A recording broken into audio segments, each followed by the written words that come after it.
அன்புள்ள வந்திருக்கும் அனைவருக்கும் எனது வணக்கம். நான் சீதாகாமிலிருந்து வந்திருக்கிறேன். எனது பேர் செல்வம். இந்த இஸ்லாம் ஓர் இனிய மார்க்கம் என்ற ஒரு வார்த்தையே மனிதனுக்கு மிகவும் ஒரு அற்புதமான வார்த்தையாக இருக்கிறது. அந்த வார்த்தையை சொல்லிக்கொண்டு இருந்தாலே இனிமையாகவே இருந்து கொண்டிருக்கும்.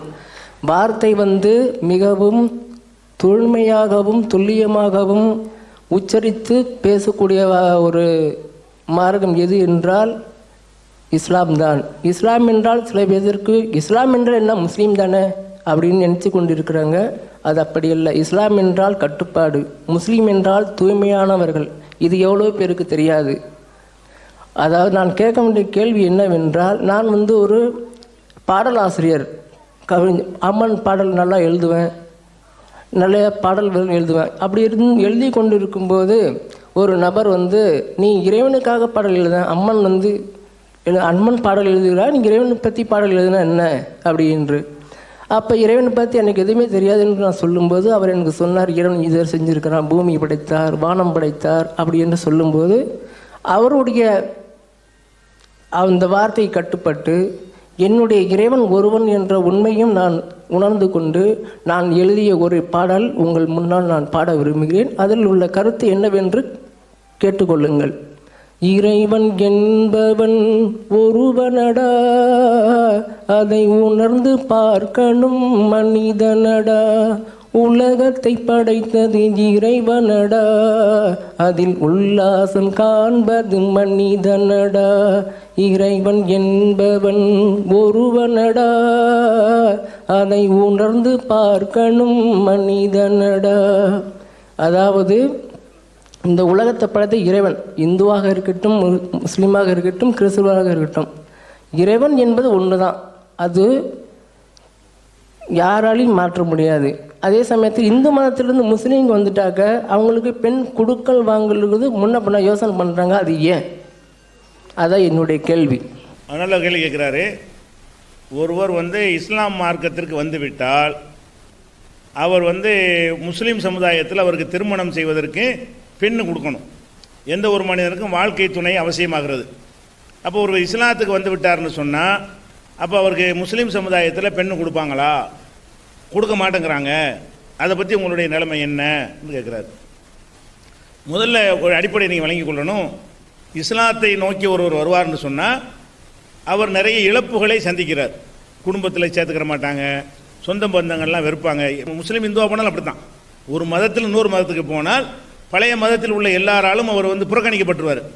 அந்த மாதிரி ஒரு தியாகம் பண்ணிவிட்டு வரும் பொழுது அவருக்கே நீங்கள் பெண்ணு கொடுக்கறதுக்கு தயங்குறீங்க என்பது அவருடைய கேள்வி. இந்த பெண் கொடுக்குற விஷயத்தை பொறுத்த வரைக்கும் இதை இவரை விட்டுருவோம். மாப்பிள்ளையை தேடும்போது சில தகுதியை வச்சுருப்பாங்க. பெண்ணை பெற்றவர்கள் கொஞ்சம் வசதியாக இருக்கணும், உழைப்பாளியாக இருக்கட்டும், நம்ம பொண்ணு கஷ்டப்படக்கூடாது. முஸ்லீமுக்கே பார்த்து தான் கொடுப்பாங்க. முஸ்லீமாக இருந்தால் கூட ஒரு முஸ்லீம்னு ஒன்று பொண்ணை கொடுத்துட மாட்டாங்க. என்ன பார்ப்பாங்கன்னு கேட்டால், இவர் நல்லா வச்சு நடத்துவாரா, சம்பாதிக்கிறாரா, உழைப்பாளியா, சொந்த வீடு இருக்குதா, இதுகளெல்லாம் ஒரு பெண்ணை பெற்றவர்கள் என்கிற வகையில் மாப்பிள்ளையை தேடும் பொழுது இப்படியான ஒன்றை எல்லாருமே பார்ப்பாங்க. எந்த தங்கள் மதத்துக்காரங்க என்பதற்காகலாம் கொடுத்துட மாட்டாங்க. தங்கள் மதத்தை சேர்ந்தவர்களாக இருந்தாலும், தங்கள் ஜாதியை சேர்ந்தவர்களாக இருந்தாலும், அந்த ஜாதியிலேயே தங்களுடைய பெண்ணுக்கு சந்தோஷமாக வாழ்க்கை தர முடியுமா அவருக்கு, அந்த குடும்பம் அப்படியான குடும்பம் தானான்னு பார்க்குற ஒரு தன்மை இருக்கிறது. அந்த அடிப்படையில் அவங்க அந்த மாதிரி தேர்ந்தெடுக்கையில் புதுசாக இஸ்லாத்துக்கு வந்தவர் விடுபட வாய்ப்பு இருக்கிறது. அதிகமான பேர் என்ன செய்வாங்கன்னா, அவர் என் குடும்பம் இல்லை, தனியாக இருக்கிறாரு, பேக்ரவுண்ட் இல்லை, மாமனார் மாமியார் வீடு இல்லை, அந்த மாதிரி எல்லாம் ஒரு சப்போர்ட் இல்லாமல் இருக்காரான்னு நினைத்து கொண்டு சில பேர் அப்படி இருந்தார்களே. ஆனால் அது பெண்ணை பெற்றவர்கள் என்கிற அடிப்படையில் அவங்க செய்யக்கூடிய விஷயம். அதே நேரத்தில் அப்படி வந்தவர்களுக்கு பெண் கொடுக்கவும் தயாராக உள்ளவங்க இருக்காங்கன்னா அது 10% மேலே இருக்கிறாங்க. 90% இந்த மாதிரி இருந்தாலும் இதை பற்றிலாம் கண்டுக்கிறாம ஒருவர் இஸ்லாத்தை நோக்கி வந்திருக்கிறார், நாம தான் அரவணைக்க வேண்டும், அவங்களுக்கு நம்ம தான் உறுதுணையாக இருக்க வேண்டும், சகோதரராக கருத வேண்டும், அப்படி நினைக்கக்கூடிய நன்மக்கள் ஒரு 10% பேர் இருக்கத்தான் செய்கிறார்கள். அந்த 10% பேரை போதும் வரக்கூடியவங்களுக்குலாம் அந்த வாழ்க்கையை அமைத்து கொடுப்பதற்கு.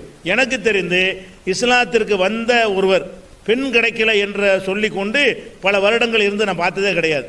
அதுக்குள்ளவங்களும் இருக்காங்க. எல்லாரும் செய்ய மாட்டாங்க. நம்ம 10 இடத்துல கேட்டோம்னா 9 பேர் இல்லைன்னு தான் சொல்லுவாங்க. ஒருத்தர் தருவார்.